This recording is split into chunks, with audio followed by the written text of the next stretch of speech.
Subscribe channel Truth.id dan aktifkan lonceng notifikasi untuk mendapatkan informasi seputar live streaming dan video khotbah terbaru. Posisi tombol subscribe berada di kanan atas channel kami dan jangan lupa nyalakan loncengnya.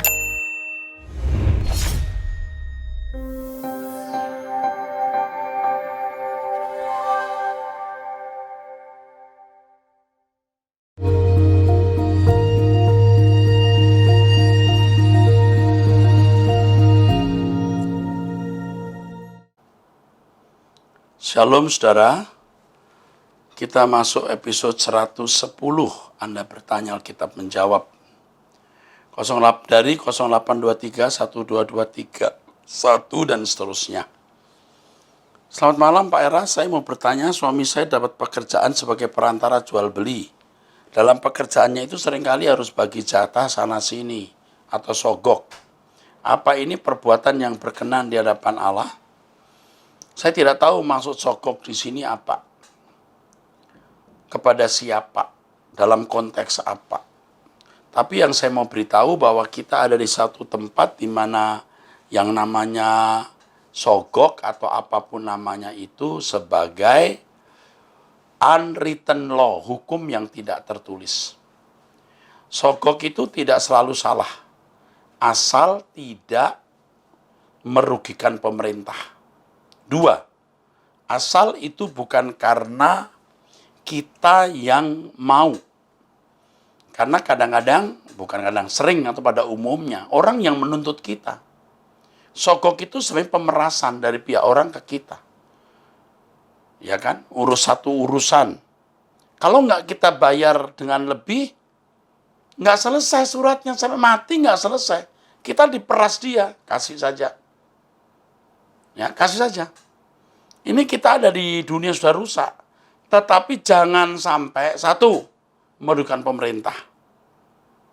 2, jangan sampai itu karena keinginan kita. Ya, saya mau sogok saja. Sebisa-bisanya tidak melakukan hal itu. Karena itu bukan saja merusak diri kita, kita juga merusak orang lain. Menciptakan kondisi itu.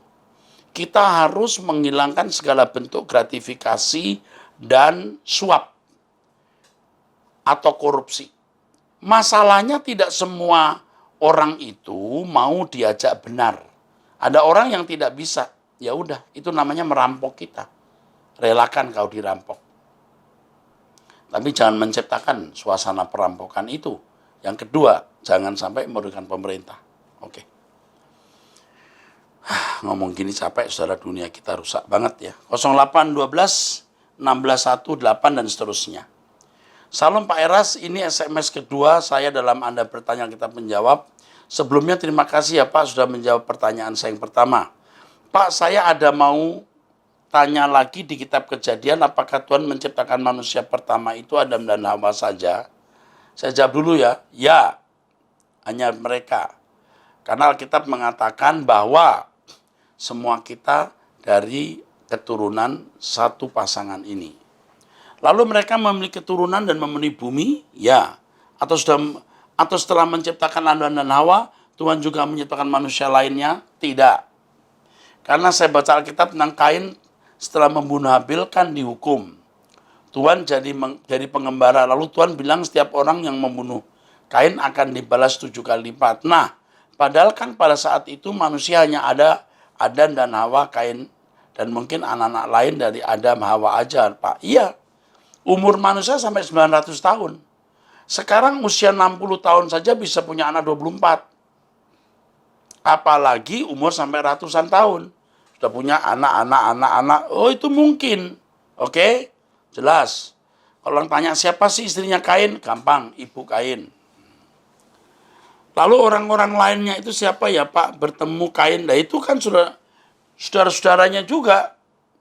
Sedangkan saya pernah dengar Pak Eras bilang kalau Kain termasuk sangat jahat karena membunuh 1/4 orang di bumi. Karena pada saat itu hanya ada 4 orang di bumi, yaitu Adam, Hawa, Kain, Habil. Benar, 4. Habil mati, lahir Set. Lalu dunia berkembang.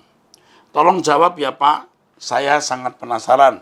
Terima kasih banyak loh Pak, kiranya Tuhan memberikan hikmat dan umur panjang untuk Bapak dan keluarga. Oh ya, saya Nita dari Surabaya, Pak. Maaf tadi lupa memperkenalkan diri. Tuhan berkati. Oke Nita, ini jawaban saya. Bahwa Adam dan Hawa bisa punya umur 900 tahun lebih. Nah kalau dia punya orang umur 30 tahun bisa punya anak 5, anaknya besar lagi umur 26 mereka, terus dan dunia waktu itu bersih, tubuh manusia juga masih baik, wah itu bisa beranak pinak. Bayangkan saudara, dalam waktu 10 tahun bisa sudah ada ratusan orang. Ya kan? Jadi pasti, ya. Itu jawabannya. Jadi siapa istri Kain? Katanya, gampang ibu Kain. Oke. Kok bisa? Ya bisa. Oke. 0812 92 892 dan seterusnya. Ini kok ada siang Pak, Bu? Enggak, ini laki-laki, hanya saya yang mengasuh. Saya mau bertanya seputar hubungan ibu anak. Jadi ibu saya adalah ibu yang mulutnya pedas ke semua anggota keluarga.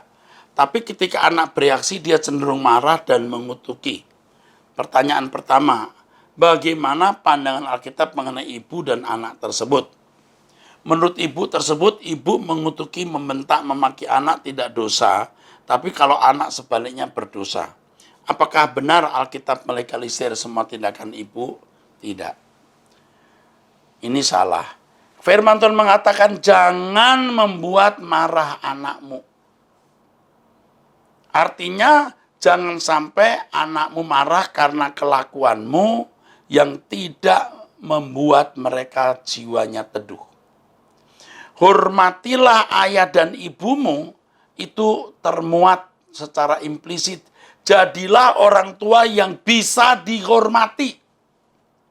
Jadi hukum menghormati orang tua bukan hanya untuk anak, juga untuk orang tua. Jadi kalau orang tua maki-maki, itu berdosa. Karena anak jadi rusak, nanti anaknya juga maki-maki anaknya lagi. Dengan maki-maki mengutuk, itu merusak anak. Padahal firman Tuhan mengatakan orang tua harus mendidik anak.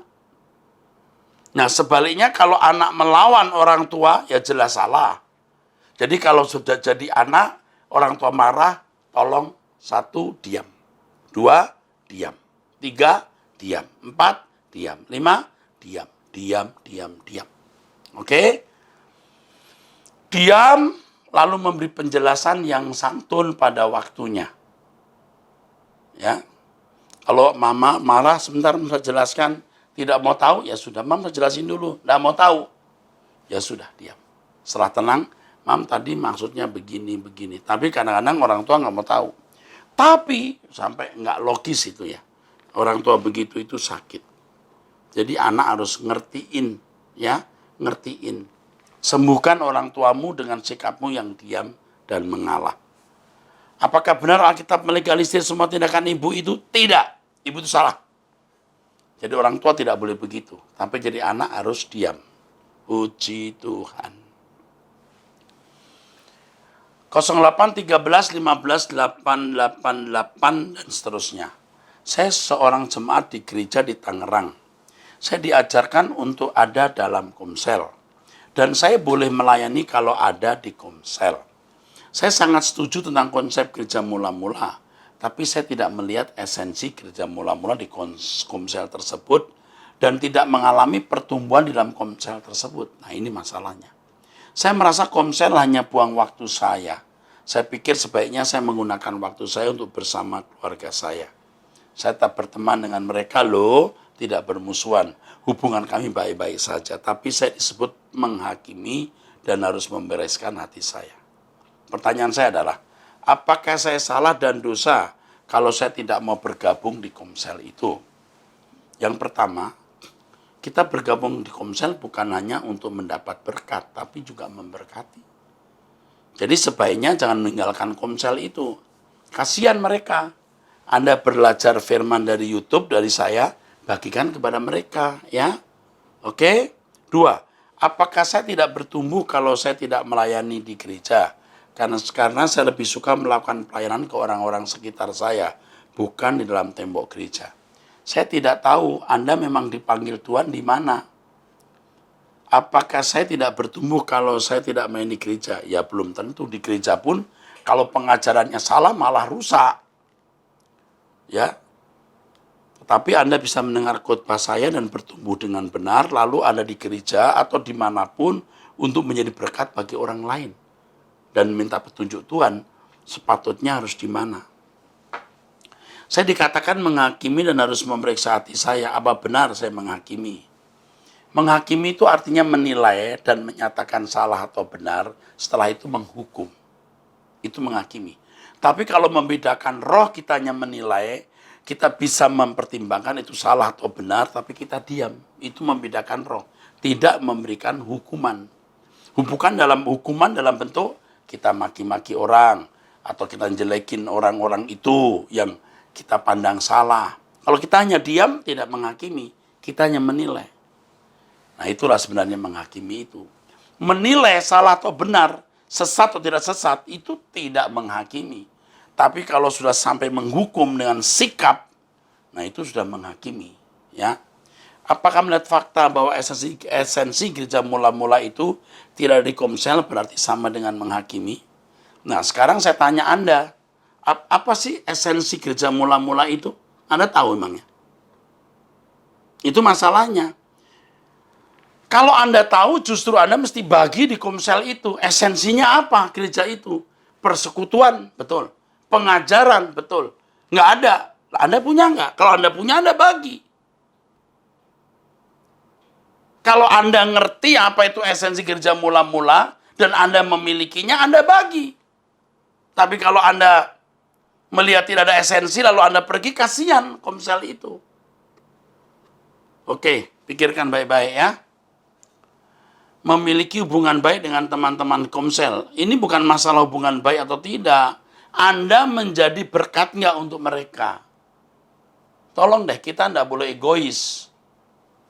Tapi kalau Anda terpanggil untuk tidak di komsel itu, ya nggak apa-apa. Anda mesti memberkati tempat lain. Tapi kalau saya lihat konteks ini, tolong deh. Kasihan teman-temanmu kalau kamu tahu esensi dari gereja mula-mula, kasih tahu.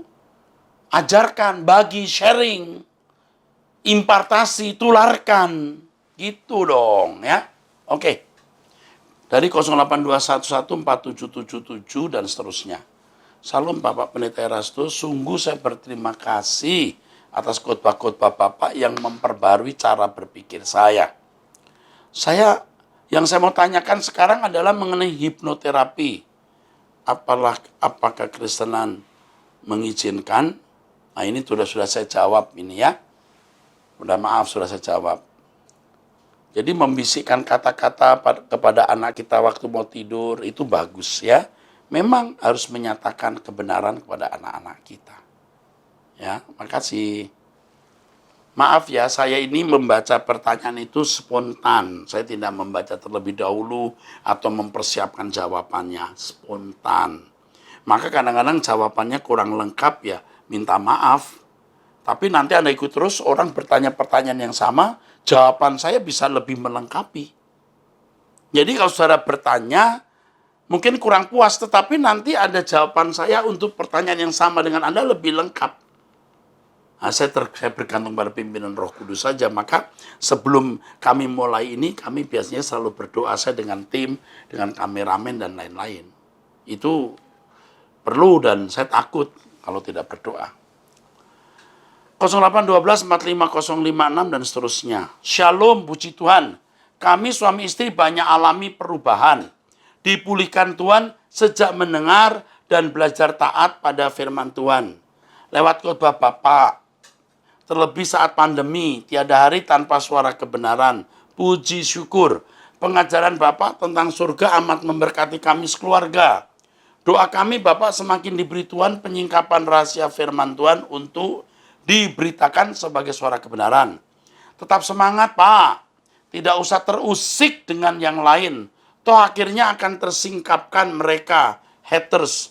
Apakah mereka buah yang baik atau buah yang busuk? Atau yang busuk lagian kecut? Lalu ada gambar gini. Apakah di Palu ada komunitas pecinta suara kebenaran ya? pengen gabung. Makasih Pak Eras, thank you. Tuhan Yesus memberkati, tetap sehat, semangat. Salam merdeka.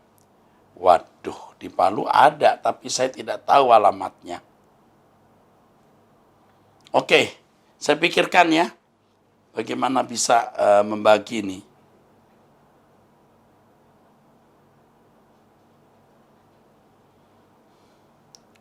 Oke, salam Pak Era, salam dari Surabaya.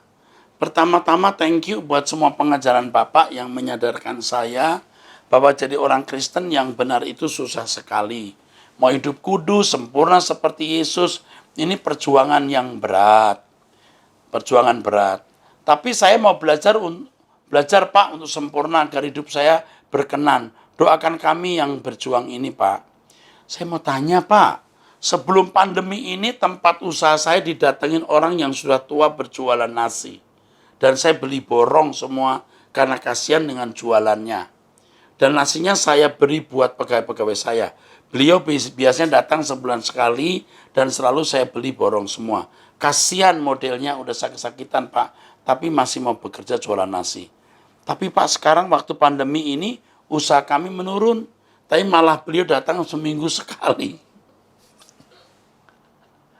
Jadi sebulan sekali, seminggu sekali.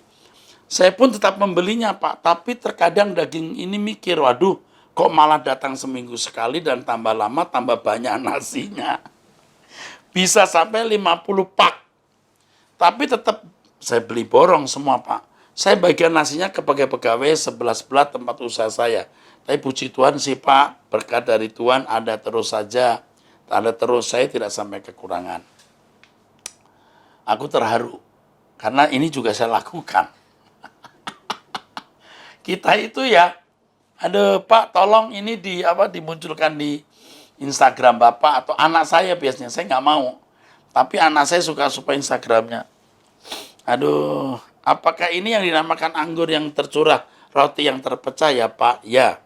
Bagaimana saya harus menyikapinya ya Pak? Mohon petunjuk Pak Eras. Selama punya duit ya sudah beli saja ya. Cuman harus tanya higienisnya harus dilihat ya. Harus bersih itu masalahnya. Atau kalau enggak ya Anda kasih uang saja, nggak usah beli nasinya. 50 bungkus, kalau satu bungkus berapa nih? Satu bungkus kalau 20.000 itu kan 1 juta ya. Tapi kalau di daerah mungkin 10.000 nih, 500 ya. Atau mungkin kurang, saya tidak tahu. Tapi ini 0811 321 sekian-sekian ya. Oh ini di Surabaya kok, Surabaya itu bisa 10.000, 15.000. Ya kalau memang tidak sakit, enak ya bagus. Oke deh. Terima kasih ya. Saya senang deh membaca ini karena Anda ketularan saya. Aduh. Oke.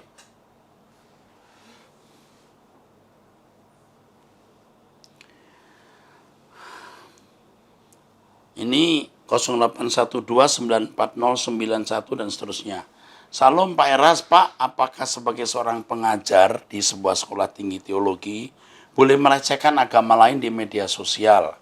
Awalnya dia memposting gambar masker dengan tulisan bahasa Mandarin, kepercayaan suatu agama. Karena di Indonesia dan kepercayaan tersebut hanya sah diakui sebagai agama. Jadi anggap kepercayaan itu sama dengan agama lain. Jadi satu kepercayaan lah. Karena saya dari kecil sampai umur 25 tahun beragama itu, dengan aliran itu. Sekarang saya berumur 54 tahun, wanita beribadah di Mall Arta Gading. Saya tahu banget tentang agama tersebut. Di postingan tersebut dia katakan, ini guru ini, dosen itu, bahwa itu masker sebagai penangkal COVID nomor wahid. Kata-katanya inilah yang melecehkan agama tersebut. Padahal huruf Mandarin tersebut biasanya ditulis di kertas kuning sebagai jimat keselamatan mereka dan sangat dihargai oleh mereka. Lalu saya komentari postingannya tersebut dengan menyarankan untuk tidak memposting hal yang melecehkan agama lain. Saya orang awam saja tidak boleh seperti itu.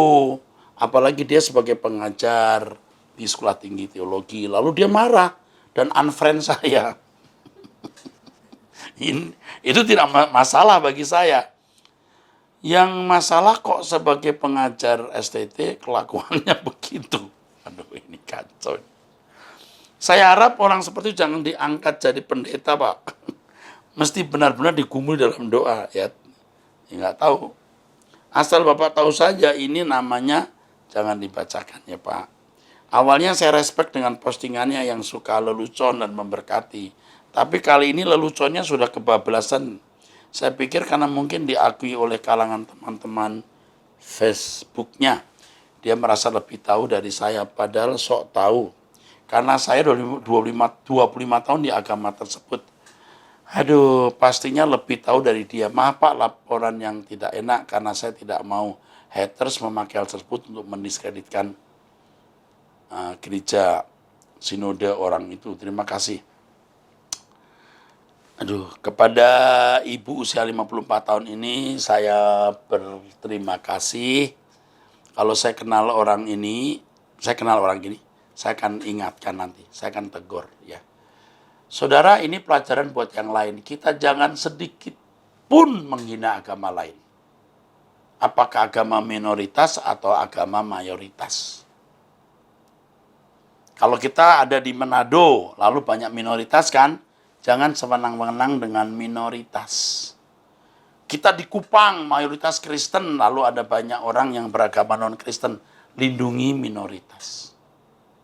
Tuhan itu Tuhan yang menyayangi sesama. Saya seringkali berkata kepada orang begini, yang masuk surga bukan orang beragama, tahu, orang yang berbuat baik. Orang beragama tapi kamu tidak berkelakuan baik, tidak akan masuk surga, tahu. Ya, ngerti enggak? Jadi tolong deh, jangan melukai deh. Jangan mentang-mentang dia minoritas lalu Anda sewenang-wenang. Tidak boleh. Mentang-mentang dia tidak bisa membalas kejahatanmu lalu engkau seenaknya. Ada Tuhan yang hidup di surga. Ya. Khusus untuk orang Kristen, justru saudara-saudara, kita jadi saksi itu melalui perbuatan kita yang baik ketika kita melindungi minoritas di sekitar kita. Ya. Oke. 0812. Oh, sebelum saya terlanjutkan, tadi kan ada yang jual nasi itu tadi mana? Ya, tadi kan ada orang jual nasi. Mungkin yang jual nasi itu agama lain. Ya, dia baik, itu baru benar yang begitu, ya. Oke. 0812 63804 sekian. Saya sudah mengikuti khotbah Bapak selama 2 tahun. Dari khotbah Bapak yang saya ikuti selama ini aku berubah. Saya bertanya, Pak, Bapak, saya saat mau meninggal, Bapak saya saat mau meninggal, aku membisikkan menuntut Bapak saya berdoa supaya dia menyerahkan dirinya kepada Tuhan. Dan saya sangat senang dapat melakukannya. Apakah Bapak saya bisa masuk LB3? Oh, saya tidak tahu. Anda berbisik apa? Lalu respon Bapak Anda itu apa? Tapi kepada suami saya dan ibu saya tidak saya lakukan seperti Bapak saya. Oh, meninggal juga apa? Pertanyaan saya, apakah suami dan ibu saya juga bisa masuk LB3, Pak? Terima kasih, Pak. Terima kasihku, Pak. Panjang umur dan sehat-sehat ya, Pak. Biar saya dapat dituntun lebih sempurna lagi. Ini usianya berapa ini si ibu nih? Bapaknya meninggal, suaminya meninggal, ibunya meninggal. Tapi ini yang unik itu begini, saudara. Yang unik ini, bapaknya dibisikin, lalu dia lebih yakin masuk surga, gitu. Dengan bisikan itu. Kita nggak bisa nggak bisa berkata begitu. Suami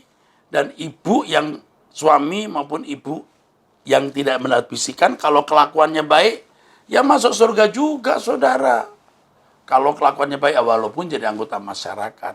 Dibisikin, tapi kalau memang kelakuannya tidak baik dalam hidupnya, ya nggak bisa masuk surga dong. Ya kan?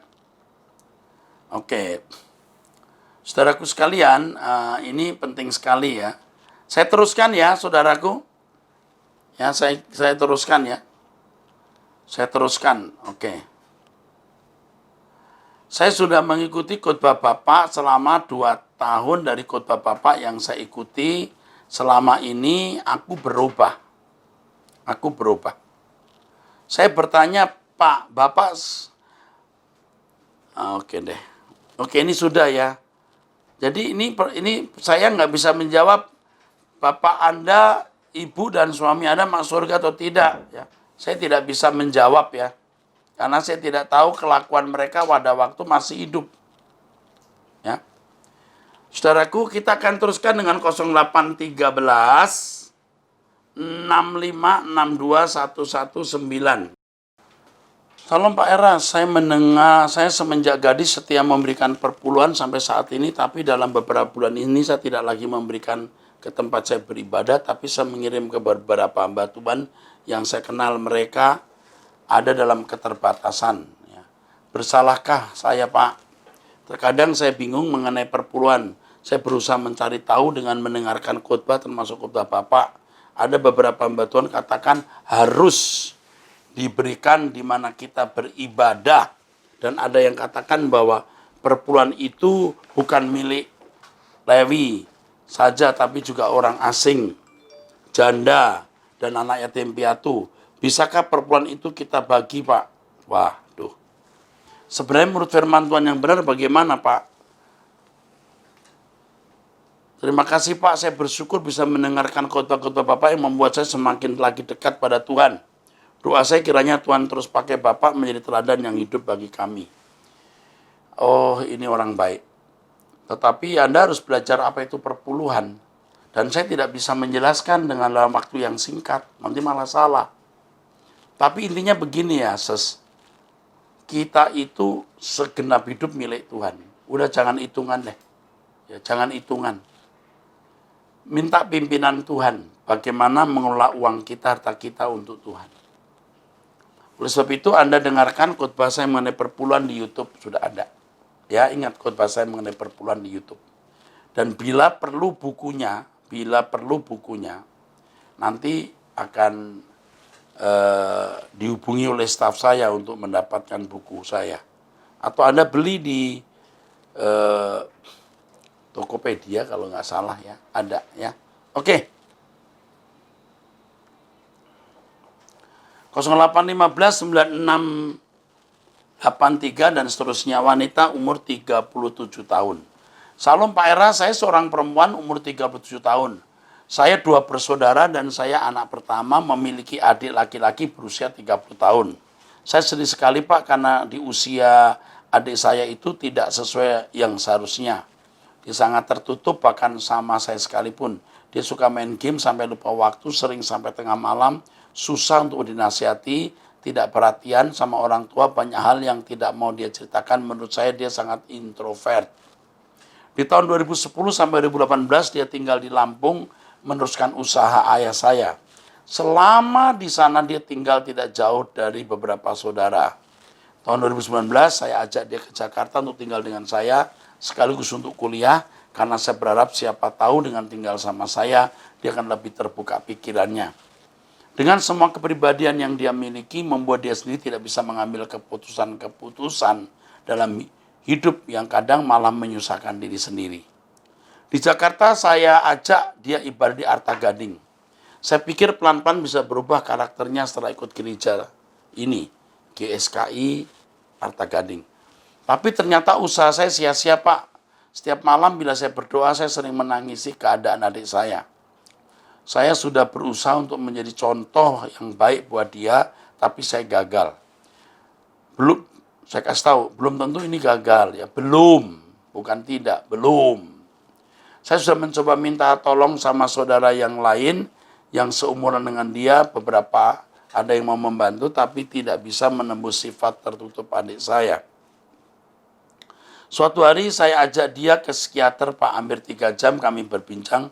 Akhirnya dokter memberi obat stimulan. Adik saya yang sakit hipertiroid Pak, yang harus konsumsi obat tiap hari. Tapi baru 3 bulan obat dia tidak mau minum lagi. Saya tidak tahu lagi apa yang harus saya lakukan Pak untuk menolong adik saya. Tapi saya mengasihi jiwanya, bagaimana mungkin saya mengikhlaskan dia dengan keadaan seperti ini. Tolong beri saya nasihat Pak agar saya terus bisa berjuang untuk memenangkan hati adik saya agar bisa mencintai Tuhan dan keluarganya. Maaf Pak, bila cerita saya panjang sekali. Biar Tuhan yang membalas kebaikan dan ketulusan Pak Eras untuk kami semua. Kiranya Tuhan memberkati Bapak dan semua keluarga. Aduh, ini kasus sudah berkali-kali saya terima dari orang. Ini bukan hanya satu kasus, ini sudah beberapa kasus saya hadapi. Benar ya, ini kasus yang benar-benar rumit, saudaraku. Ya. Yang pertama, nggak tahu ya, Anda bisa nerima nggak kalau saya ngomong begini? Jangan jadikan ini masalah besar. Anda sudah berusaha maksimal, cukup. Jangan mengandalkan kekuatan sendiri. Anda sudah cukup maksimal. Selebihnya kembalikan ke Tuhan. Jangan anggap ini masalah besar. Besar, Pak. Iya, tapi Anda sudah melakukan maksimal. Jangan sampai Anda punya suasana jiwa itu terganggu, sehingga masalah itu jadi berhala. Anda nggak bisa berkata, ku masuki gerbangnya dengan hati bersyukur. Adanya itu mumet tok. Adanya itu pusing tok. Lalu Anda bisa tidak menghormati Tuhan gara-gara ini. Jadi anggap, ya udah, begitu. Lakukan maksimal. Doakan dia, tapi nggak usah sampai harus meratap-ratap.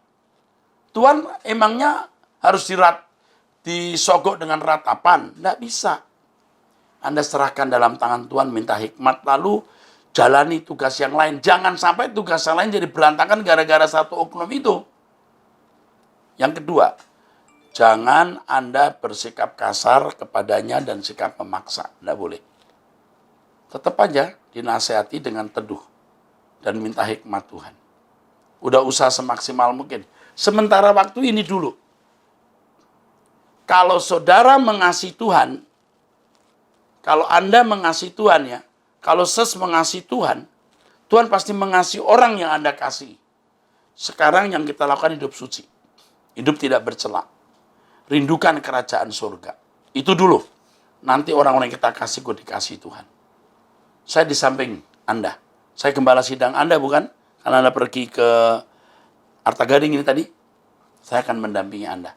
Jika dibutuhkan, gereja ada krisis center yang akan membantu memberikan nasihat atau saran. Ini kasus yang sama dihadapi. Mungkin nanti ini dihubungi. Ya, diberi nasihat ya. Oke? Baik. Saya kira cukup itu. Akhirnya saya ingin mengatakan saya sayang saudara semua. Saya mengasihi saudara semua. Tetap bersama dengan saya. Sampai langit baru bumi baru kita bertemu. Tuhan memberkati. Sola Gracia.